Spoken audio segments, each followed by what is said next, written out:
welcome to another deep dive. Today we're going to be looking at a really interesting concept. Okay. And this concept is joy as a birthright. Okay. And what I mean by that is, it's not something that you earn. Right. It's not something that you chase after. Yeah. It's something that is inherently yours already. Okay. And I think that really challenges a lot of conventional thinking. Yeah. That happiness is something that is a result of achievements or maybe external circumstances or things like that. Oh, yeah. I think that's what's really kind of fascinating about this perspective is that it really kind of turns the whole idea of happiness on its head. Yeah. You know, we tend to view it as this destination, Yes. as something we're striving for. Right. But this idea suggests that joy is actually a state of being, Okay. a quality that already exists within us, Right. regardless of what's happening outside of us. So it's like saying that joy is already there. Yeah, It's waiting to be accessed exactly. rather than something that you have to strive for. Yeah, you're not creating it, you're uncovering it. Oh, like that. Right. Okay. It's like we're all born with this innate capacity for joy, but somewhere along the way we pick up these beliefs and ideas Right. that kind of block us from experiencing it fully. Yeah, I can totally see that happening. Yeah. We're constantly bombarded with all these messages that tell us that happiness is conditional. Right. Like, work before play or no pay, no gain or all these. Bullshit. It's like we're taught to postpone our happiness Yeah. until we've achieved something Oh, or yeah. reached some sort of milestone. And that creates a kind of negative pressure, right? Because it's pushing us away from joy and towards this mindset of scarcity and self-denial. Yeah. We start to believe that we have to earn pleasure, Yeah. that relaxation is frivolous, Right. and that true happiness is always out of reach. Okay, so how do we break free from these limiting beliefs Okay. that tell us we have to earn joy? Well, I think it starts with awareness. Yeah. Really recognize those phrases Yeah. and those messages that have become so ingrained in our thinking, and then start to question them. Okay. Ask yourself, is this belief really true? Right. Does it actually serve me, or is it holding me back? That makes a lot of sense. Yeah. But, it's one thing to kind of intellectually understand Yeah. that joy is a birthright, Uh-huh. but it's a whole other thing to actually experience it. Right. How do we bridge that gap? Well, one really powerful way is through mindfulness. Okay. Bringing your full attention to the present moment, even in those simple everyday activities, Yeah. can really help you tap into a sense of joy that's always available. You mean like finding joy in washing the dishes? Exactly. I've heard that mentioned before. Yeah. It always seemed kind of far-fetched to me. I know it might sound a little strange at first, Yeah. but think about it. Oh. When you wash dishes mindfully, you're fully present with that sensation of the warm water, the feel of the soap, the movement of your hands. You're not worrying about the past or the future. Right. You're just simply being present with the task at hand. And in that presence, there can be a sense of peace and even joy. I'm starting to see what you mean. Yeah. It's like shifting your perspective Exactly. and finding those moments of stillness and appreciation Right. in the midst of all that everyday chaos. Exactly. And as you practice mindfulness in this way, Yeah. you'll start to notice that joy isn't limited to these specific activities or achievements. Okay. It's available in every moment Yeah. if we just open ourselves to it. Okay, so mindfulness is one key. Mm-hmm. What else can help us tap into this inherent joy? Another really powerful pathway is connecting with your passions Okay. and finding ways to express your unique gifts and talents.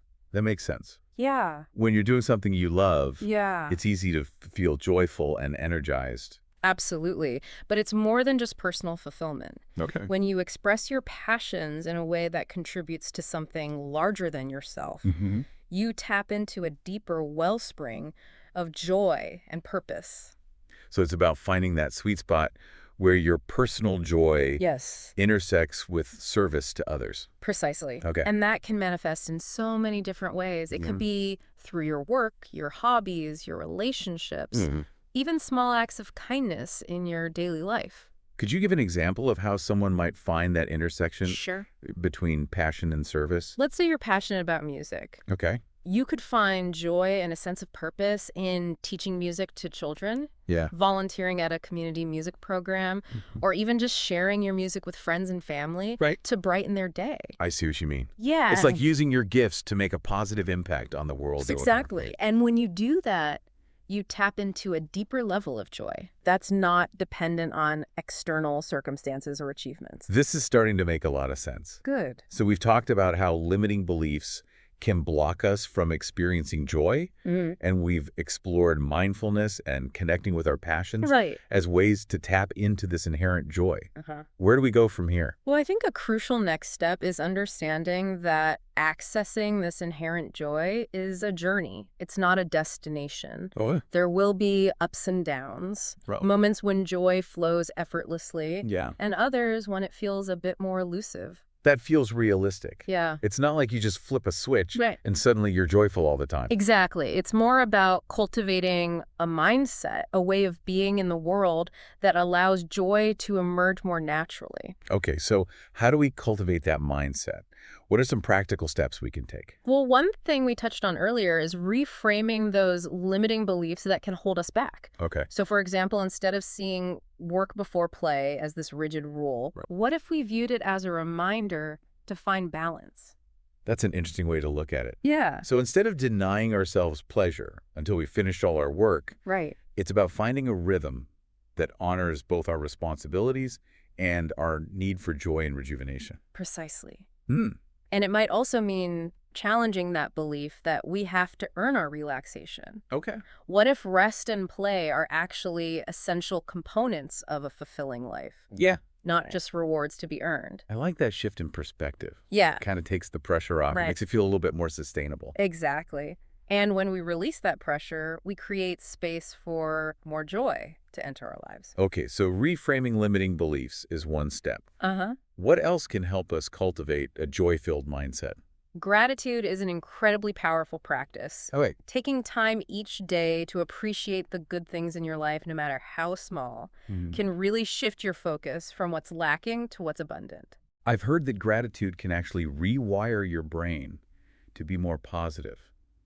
Is there truth to that? There's definitely evidence to support that. Okay. When you practice gratitude regularly, Yeah. you actually strengthen the neural pathways that are associated with positive emotions, making it easier to experience joy and contentment. So it's not just some like feel-good practice. Right. It actually has like a tangible impact Absolutely. on our well-being. It doesn't have to be complicated either. Okay. It could be as simple as writing down 3 things you're grateful for each day, or taking a few moments each morning to appreciate the beauty of nature. Simple yet powerful. Exactly. I'm starting to see how all these practices like mindfulness, gratitude, reframing limiting beliefs, Yeah. they all work together They do. to create a more joy-filled life. And it's not just about individual practices. Okay. It's also about how we choose to see the world and our place in it. Remember that connection between passion and service we talked about earlier? Yes, the idea of finding joy in contributing to something larger than ourselves. Exactly.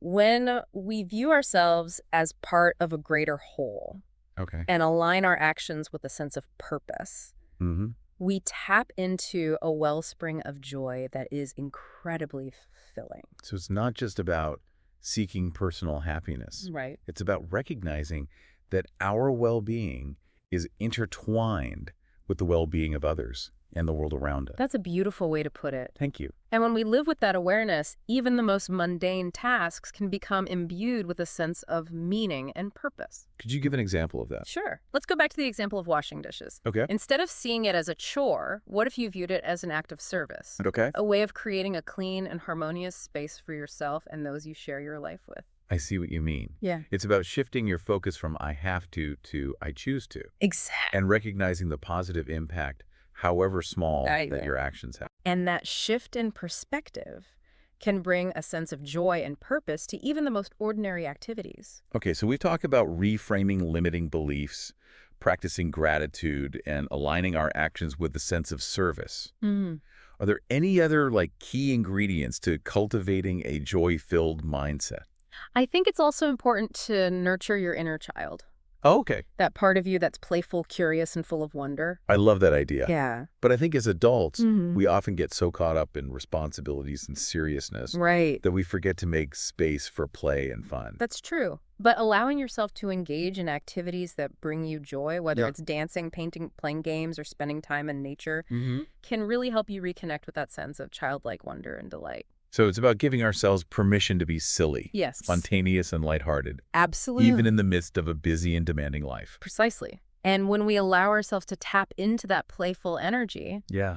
it infuses our lives with more joy and vitality. Okay, so we've covered a lot of ground in this deep dive. We have. We've explored how limiting beliefs can block us from experiencing joy. Right. And we've discussed practical ways to cultivate a joy-filled mindset through mindfulness, gratitude, service, and even playfulness. It's been a really rich exploration. It has. And I hope our listeners are starting to see that joy is not some elusive goal to be chased, Yeah. but a state of being that's available to us right now. I know. I'm feeling inspired It's to incorporate some of these practices into my own life. wonderful. And as we wrap up this episode, I'm Yeah. wondering, do you have any final thoughts or reflections to share with our listeners? You know, one thing I would say is just to remember that cultivating joy is an ongoing process. Okay. It's not about reaching some state of perpetual bliss, you know? Right. It's more about developing a deeper connection with that wellspring of joy that exists within each of us. There's more about creating a foundation, like a way of being, Yeah. that allows joy to kind of flow more freely, even amidst all of life's challenges. Yeah, it's about building resilience, Right. a capacity to bounce back from setbacks and find those moments of joy, Yeah. even when things are tough.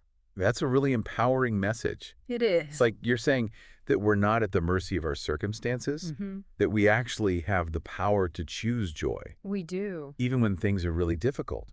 And that choice might involve really simple things. Yeah. You know, like practicing gratitude, savoring a beautiful sunset, Right, or right. connecting with loved ones. Or maybe it's about revisiting those passions we talked about Yeah. and finding ways to express our unique gifts and talents, Absolutely. even in small ways. Yes. Finding those little sparks of joy, those things that light you up from the inside out, can really make all the difference. It's like we've been given this incredible gift, Yeah. this capacity for joy, Uh-huh. and it's up to us to kind of cultivate it and let it shine. I love that analogy. It's like we're each holding a lantern, and it's our responsibility to keep the flame burning bright. And as we do that, Yeah. we not only illuminate our own path, Right. but we also help light the way for others. Exactly. Joy is contagious. Yeah. When we choose to embody joy, Yeah. we inspire those around us to do the same. So as we wrap up this deep dive into the nature of joy, Yeah. I want to leave our listeners with this question or this invitation. Okay. What is one small act of joy that you can bring into your life today? It could be anything, you know? Yeah. Listening to your favorite song. Right. Spending some time in nature. Yeah. Just offering a kind word to a stranger. Yeah, the important thing is just to make a conscious choice to cultivate joy in your life, however that looks for you. Remember, joy is your birthright. It's not something you have to earn or chase. Right. It's already within you, Okay. just waiting to be discovered. Well, thank you so much for joining us on this exploration of joy. It's been a pleasure. We hope you found it insightful and inspiring. Mm-hmm. And until next time, keep shining your light. Yeah. And remember that joy is always available if you choose to see it. And if you ever need a reminder, just think back to this conversation and the tools that we've shared. Wonderful. Yeah. Well, we believe in your capacity for joy, I do too. and we can't wait to see how you bring it into the world. Keep spreading that joy and know that you're making a difference. Thanks for listening. And until next time, may your days be filled with moments of delight, connection, and purpose.